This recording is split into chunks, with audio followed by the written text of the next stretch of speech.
Hello and welcome to the channel. A very good evening, hope आप सभी अच्छे होंगे।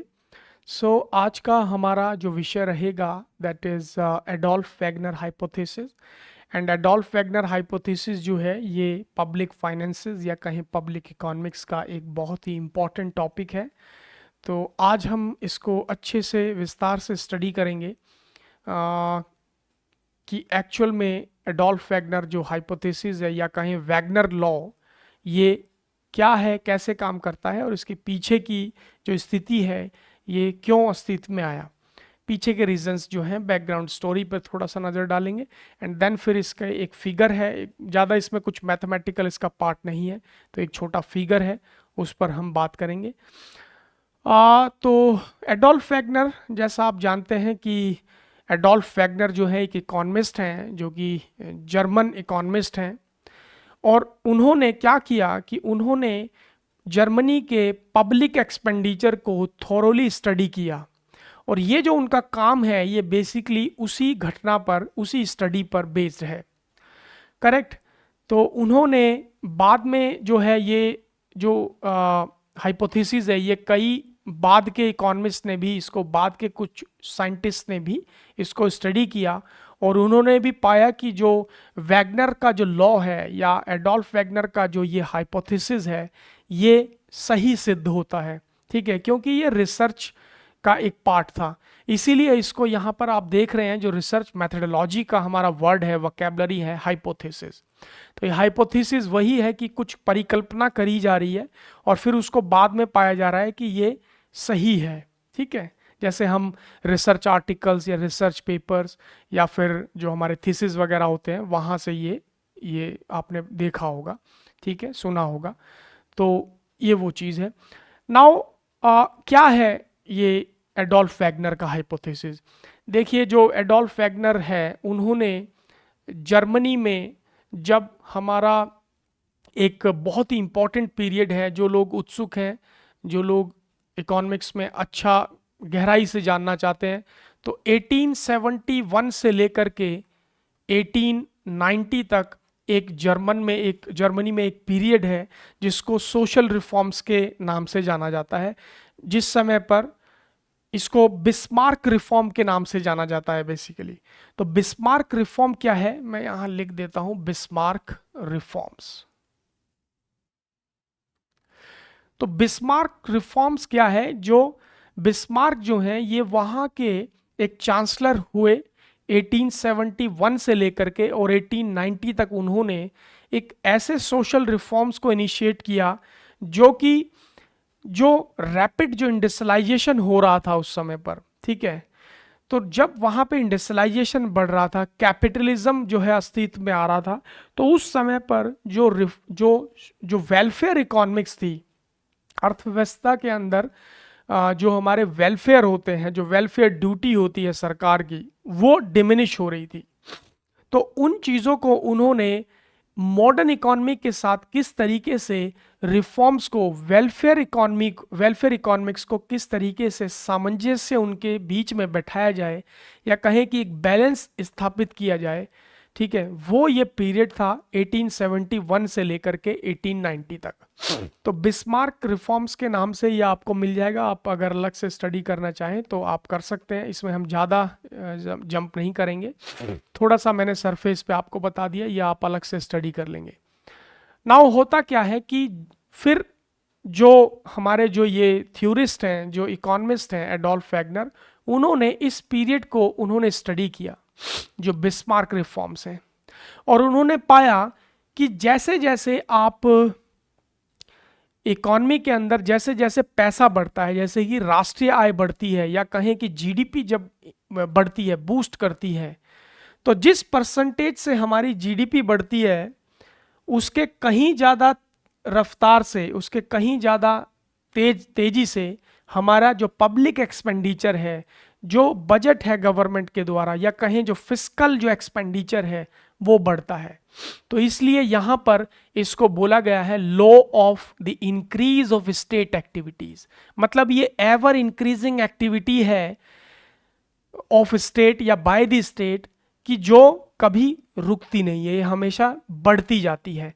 जिस रफ्तार से आपकी जीडीपी बढ़ेगी उसी रफ्तार से लोगों के पास पैसा आता है, और फिर उसी रफ्तार से जब पैसा आएगा, जब आय बढ़ेगी, इनकम बढ़ेगी, तो लोगों की डिमांड बढ़ेगी। तो उस डिमांड से क्या होगा कि सरकार का जो पब्लिक एक्सपेंडिचर है वो हमेशा बढ़ता जाता है। तो इसको यहाँ टेक्निकल लैंग्वेज में कहा गया है, जो इलास्टिसिटी है, जो इलास्टिसिटी ऑफ गवर्नमेंट एक्सपेंडिचर, ये ऑलवेज ग्रेटर देन 1 रहेगी। ठीक है जी। तो ये क्या रहेगी, जो इलास्टिसिटी ऑफ गवर्नमेंट एक्सपेंडिचर है ये हमेशा रहेगी ग्रेटर देन 1। अब ये इलास्टिसिटी जो है वो आप सेपरेट इसको स्टडी कर लीजिएगा। ठीक है जी। तो आगे ये जो हमारे एडोल्फ वैगनर हैं, इन्होंने उनके कॉन्टेम्प्रेरी जो भी इकॉनमी उस समय थी, जैसे कि यूएसए था, फ्रांस था, जर्मनी एंड एशिया की, जापान जो कि एक पूरा जो है उन्होंने पूरा यूरोप को जो है कॉपी पेस्ट किया हुआ है। ठीक है। तो वहाँ पर रैपिड जो इंडस्ट्रियलाइजेशन हो रहा है, बहुत तेजी से जो चीज़ें बदल रही हैं इकॉनमी में, उन चीज़ों को स्टडी किया, तब उन्होंने पाया कि there is a relationship between the GDP and public expenditure. तो वो रिलेशनशिप के बारे में ही ये थ्योरी बात करती है, या कहें कि ये हाइपोथेसिस बात करता है। तो इंग्लैंड का जो, जैसा यहाँ पे दिया गया है कि जो यूनाइटेड किंगडम, मतलब कि जो इंग्लैंड था उस समय का, वो उस टाइम पर उनके कॉन्टेम्प्रेरी नहीं था एडोल्फ वैगनर के। तो इसलिए वहाँ का सबसे पहले इंडस्ट्रियलाइजेशन होता है, जैसे कि आप बहुत बेसिक चीज़ें जानते हैं आप, तो वहाँ पे ऑलरेडी हो चुका था ये सब। तो उन्होंने स्टडी किया यूएसए, फ्रांस, जर्मनी, ठीक है, इस तरीके से, और एक एशियन, एक जापान की कंट्री उन्होंने स्टडी किया कि जहाँ पर मतलब उस समय तेज़ी से इंडस्ट्रियलाइजेशन हो रहा होगा। तो उन्होंने पाया कि भाई जीडीपी की कहीं ज़्यादा तेज़ी से जो है पब्लिक एक्सपेंडिचर बढ़ता है, क्योंकि राष्ट्रीय आय बढ़ती है और फिर लोग डिमांड करते हैं। जब डिमांड करते हैं तो फिर सरकार जो है उसमें हस्तक्षेप करती है, क्योंकि उनकी लोगों की डिमांड पूरा करना है गवर्नमेंट को। तो पब्लिक एक्सपेंडिचर इसलिए बढ़ता है क्योंकि पब्लिक सर्विसेज की डिमांड बढ़ रही है, पब्लिक गुड्स की डिमांड बढ़ रही है। अब आगे वो क्या कहते हैं कि Wagner's hypothesis of increasing state activity holds that as per capita income, मतलब जो आय है, and output increase in the industrial nations, the public sector of these nations necessarily grows as a proportion to total economic activity। ठीक है। तो यहां पर जो जीडीपी है उससे ज्यादा हमारा पब्लिक एक्सपेंडिचर बढ़ता है। आगे एडोल्फ वैगनर ने इसको 2 पार्ट में डिवाइड किया है जो पब्लिक एक्सपेंडिचर है। एक तो उन्होंने इंटरनल सिक्योरिटी और इंटरनल एंड एक्सटर्नल सिक्योरिटी में इसको डिवाइड कर दिया है, और दूसरा उन्होंने कहा है कि जो बाकी चीजें हैं वो उन्होंने डाली हैं कल्चर, वेलफेयर एंड हेल्थ, मतलब जो जो सरकार के द्वारा जो फंड की जा रही हैं public services which are funded by government, या ट्रांसपोर्टेशन की जो एक्टिविटीज़ हैं जो देश के अंदर, एजुकेशनल इंस्टीट्यूशंस हैं या बैंकिंग सर्विसेज हैं जो कि गवर्नमेंट के द्वारा फंड की जाती हैं।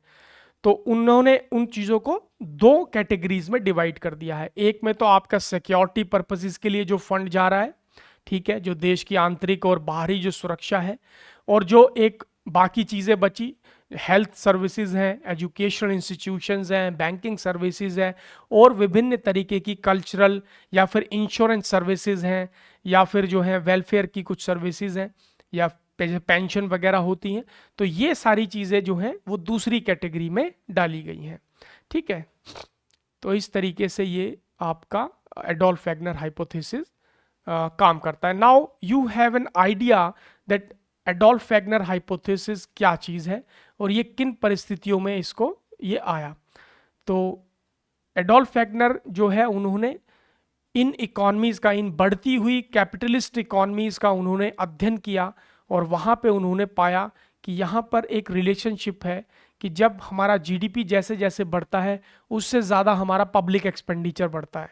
नाउ ये फिगर है, तो यहाँ पर जो वैगनर का जो हाइपोथेसिस है उसको इस फिगर के थ्रू जो है समझाया गया है, जहाँ पर हमारा वर्टिकल एक्सिस जो है यहाँ पर हमारा पब्लिक एक्सपेंडिचर है, जिसे हमने लिखा है real per capita output of public goods. इसका सीधा सीधा मतलब है पब्लिक एक्सपेंडिचर।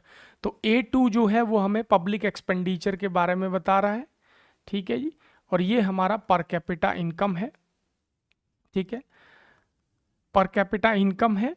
तो जो हॉरिजॉन्टल एक्सिस है वहाँ पर हमारा पर कैपिटा इनकम हो गया 200, 400, 600, 800, 1000, इस तरीके से एक्स एक्सिस पे, एंड वाई एक्सिस पे हमारा पब्लिक एक्सपेंडिचर है, ठीक है। अब होता क्या है कि देखिए, जैसा मैंने आपको बताया कि there were some social reforms, not some but बहुत सारे ऐसे सोशल रिफॉर्म्स थे जो कि बिस्मार्क पीरियड के नाम से जाने जाते हैं। 1871 से लेकर के लगभग 1890 तक ये रिफॉर्म रहे। तो उन्हीं की स्टडी जो है यहाँ पर जो वैगनर है, एडोल्फ वैगनर, वो स्टडी करते हैं, ठीक है। और लेटर जो है फिर ये सारी स्टडीज जो है दूसरी जो है कंट्रीज पर, कॉन्टेम्प्रेरी जो जहाँ पर इंडस्ट्रियलाइजेशन तेजी से, रैपिड इंडस्ट्रियलाइजेशन हो रहा था, जहाँ पर इकॉनमी में नए नए रोजगार धंधे, नई नई इंडस्ट्रीज और प्रोडक्शन जो है वो बढ़ती जा रही थी।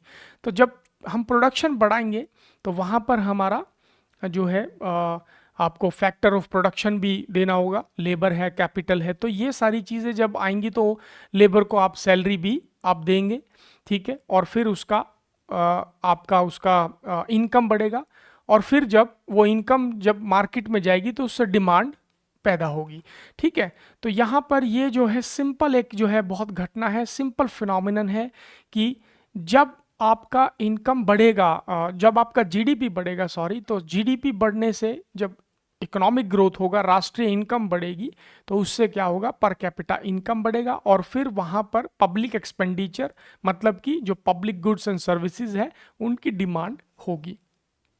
तो यहाँ पर हो सकता है कि जो शॉर्ट रन है वहाँ पर सेम प्रोपोर्शन में, मतलब जैसे जैसे पर कैपिटा इनकम बढ़ती है वैसे वैसे आपका पब्लिक एक्सपेंडिचर बढ़ रहा है, ठीक है। बट वहाँ पर लॉन्ग रन पे इसका जो प्रोपोर्शन होगा, जैसे मैंने आपको बताया कि जो government expenditure is always greater than, sorry, जो इलास्टिसिटी ऑफ गवर्नमेंट एक्सपेंडिचर है वो ऑलवेज ग्रेटर देन 1 रहेगा। तो उसका मतलब यही है, ठीक है, कि जैसे जैसे रियल पर कैपिटा इनकम बढ़ रही है उससे ज़्यादा तेजी से आपका पब्लिक एक्सपेंडिचर बढ़ रहा है, ठीक है। तो वही सब रिलेशनशिप है, इसी को यहाँ ये जो है टेक्निकल भाषा में लिखा गया है, ठीक है। The real per capita income has been shown on the X axis, जैसे मैंने आपको बतलाया, and the real per capita output of public goods has been shown on the Y axis, ठीक है। नाउ अब हम बात करेंगे इसके कुछ फैक्टर्स की जो कि रिस्पॉन्सिबल हैं कि क्यों पब्लिक एक्सपेंडिचर बढ़ रहा है, ठीक है। क्योंकि जब मैंने जैसे आपको बताया कि जो एक पीरियड था वहाँ पर जिसको बिस्मार्क पीरियड के नाम से जाना जाता है, उसको आप स्टडी करना चाहें तो अलग से कर सकते हैं, आपकी नॉलेज ही बढ़ाएगा। तो उसमें होता क्या है कि सोशल वेलफेयर एक्टिविटीज़ जो हैं बहुत तेज़ी से बढ़ रही हैं, एक बैलेंस स्थापित करने के लिए कि जब मॉडर्न इकॉनमी हो रही है, कैपिटलिज्म की तरफ जो है हमारी अर्थव्यवस्था जा रही है, तो वहाँ पर there should be some balance between the modernised economy and the social welfare of the community या सोसाइटी, ठीक है। तो यहाँ पर दिया गया है, Wagner's hypothesis was supported by the famous economist FLC निटी. He conducted with the subject of empirical evidence that this law applied not only to Germany but also to various governments which differed widely from the another. तो जैसे मैंने आपको बताया कि Japan है, जैसा ऊपर हमने देखा कि यूएस की इकॉनमी पे इसको स्टडी किया गया, ठीक है। यहाँ पर आप देखेंगे यूएस है, फ्रांस है, जर्मनी है, जापान जो है एशियन कंट्री है, ठीक है। तो वहाँ पर भी ये सेम चीज़ें पाई गई, ठीक है। इंग्लैंड पे हालांकि जो बहुत बड़ा इंडस्ट्रियलाइजेशन का पार्ट है, जब हम इंडस्ट्रियलाइजेशन को पढ़ते हैं तो इंग्लैंड को हम नहीं छोड़ सकते हैं, बट एक्चुअल में वो इस स्टडी के कॉन्टेम्प्रेरी नहीं था तो उसको छोड़ दिया गया वहाँ पर। बट इफेक्ट जो है लेटर जब पाया गया तो सेम इफेक्ट वहाँ पर पाया गया। किसी भी तरीके की इकॉनमी हो, जब वहाँ पर इस तरीके का GDP ग्रोथ होगा तो पब्लिक एक्सपेंडिचर जो है उसके साथ साथ तेजी से बढ़ता है, उसके प्रोपोर्शन में कहीं ज़्यादा तेजी से बढ़ता है, ठीक है। सो यहाँ पर दिया गया है कि all kinds of governments irrespective of their type of government size had Shaun the same tendency for increasing public expenditure, ठीक है। तो वहाँ पर किसी भी साइज का हो इकॉनमी, किसी भी तरह का टाइप ऑफ इकॉनमी हो, तो वहाँ पर ये सेम टेंडेंसी पाई गई इकोनॉमिक जो है घटना के अंदर, हिस्ट्री के अंदर, कि वहाँ पर जो पब्लिक एक्सपेंडिचर है वो जीडीपी से कहीं ज़्यादा तेजी से बढ़ रहा है। So according to Wagner's hypothesis there are many factors which are responsible for the persistent increase in public expenditure. अब देखिए वो तो सिंपल चीज़ें हैं, उसको आप जब पढ़ेंगे बिस्मार्क जो मैंने आपको बतलाया, तो वो चीज़ें फैक्टर्स आपको वहाँ भी क्लियर हो जाएंगे कि एक्चुअल में क्या रीजंस रहे जिनकी वजह से गवर्नमेंट एक्सपेंडिचर तेजी से बढ़ रहा है। ठीक है जी। Continuous extension of social activity, ठीक है, ये आप समझ रहे होंगे। War and preparation for war. अब देखिए वॉर एक अलग डिफरेंट एक घटना है, और जब हम वॉर को हमेशा अपनी सेना को, अपनी आर्मी को, एंड डिफरेंट डिफरेंट जो विंग्स होते हैं आर्मी के, उनको तैयार रखने के लिए, जैसे कि थल सेना होती है, एंड एयर जो जो हमारे प्लेन्स होते हैं, और इस तरीके के हमारे जो है इक्विपमेंट्स होते हैं, जो पनडुब्बी वगैरह ये सब चीज़ें होती हैं, तो उन चीज़ों को प्रिपेयर रखने में, एक्टिव रखने में लगातार उनको मेंटेनेंस देना पड़ता है ताकि वॉर के लिए तैयार उन्हें रखा जा सके। तो वो भी एक एक तरीके का खर्चा है जो कि सरकार उसको उठाती है। तो वहाँ पर दो तरीके से उन्होंने क्लासीफाई भी किया कि एक जो है इंटरनल एंड एक्सटर्नल सिक्योरिटी के लिए है, बाकी आपका जो है जो पब्लिक एक्सपेंडिचर है वो किस में खर्च होता है, जैसे कि पब्लिक सर्विसेज हैं, हॉस्पिटल्स हैं, एजुकेशनल इंस्टीट्यूशंस हैं, एंड इसी तरीके से और तरीके हैं जहाँ पर पब्लिक एक्सपेंडिचर बहुत ज़्यादा रिक्वायरमेंट होता है। ठीक है, ये दूसरा हो गया। थर्ड है growth of population and urbanisation. तो जैसे जैसे आप ग्रोथ करेगी इकॉनमी, तो वहाँ पर लोग जो हैं ज़्यादा डिमांड करेंगे, तो वहाँ पर आपको बेसिक एमेनिटीज़, बेसिक नेसेसिटीज़ जो हैं वो आपको प्रोवाइड करनी पड़ेंगी। तो जैसे नगरीकरण होता है, तो उसमें आप देखेंगे कि लोगों की ज़्यादा डिमांड हो सकती है, ज़्यादा होती है ऑब्वियसली।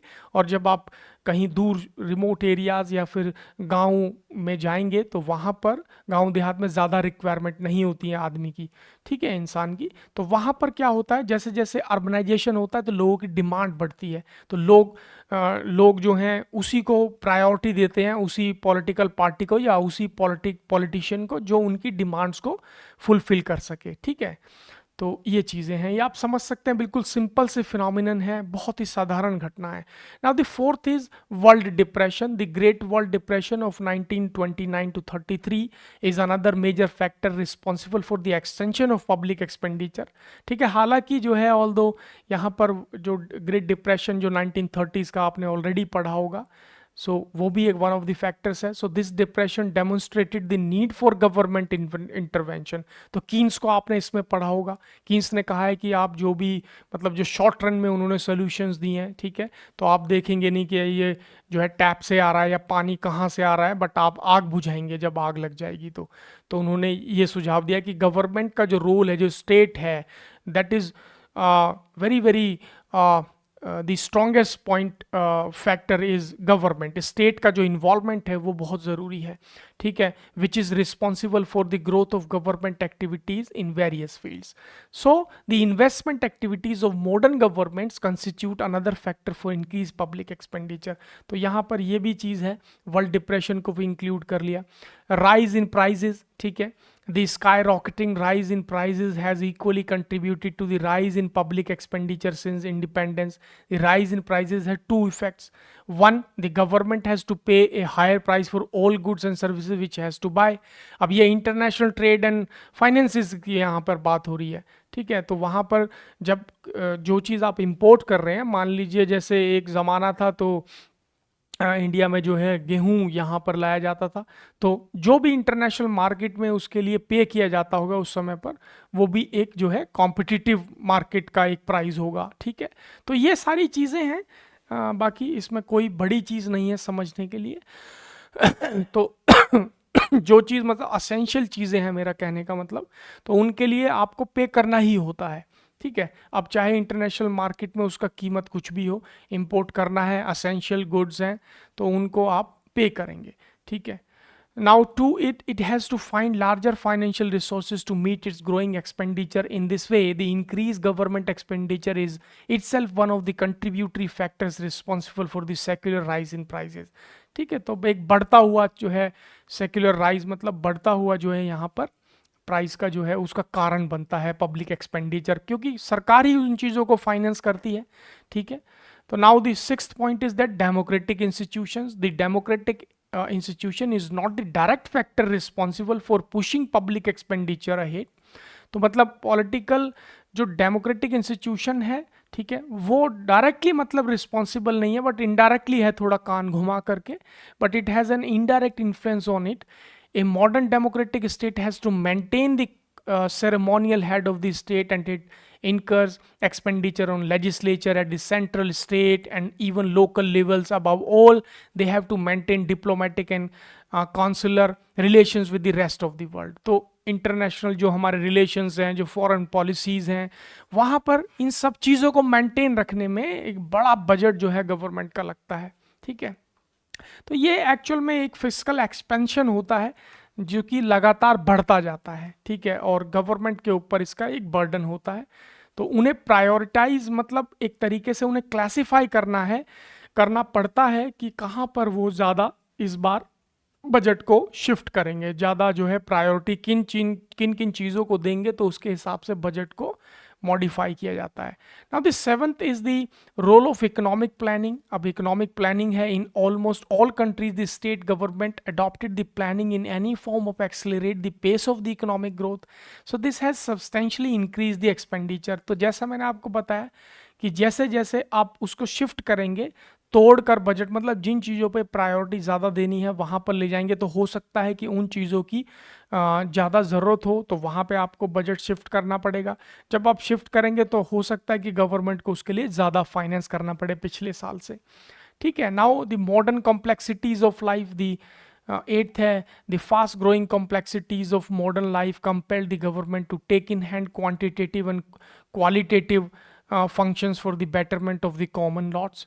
ठीक है, तो मतलब जैसे जैसे अर्बनाइजेशन होता है तो उसकी अपनी एक अलग उसकी एक जो है एक खर्चा होता है, पब्लिक एक्सपेंडिचर का जो है एक डिपेंडेंसी हो जाती है, वहाँ पर लोग जो है कंसंट्रेट करना स्टार्ट कर देते हैं। ठीक है, तो लोगों का प्रेफरेंस क्या होता है, जो ज़्यादा सुरक्षित जगह होती हैं तो वो वहाँ की तरफ मूव करने लगते हैं, जहाँ पर ज़्यादा बेहतर उन्हें, मान लीजिए इलेक्ट्रिसिटी जो है, आप दूर दराज कहीं जाएंगे भारत में तो वहाँ पर आपको सप्लाई ठीक नहीं मिलेगी।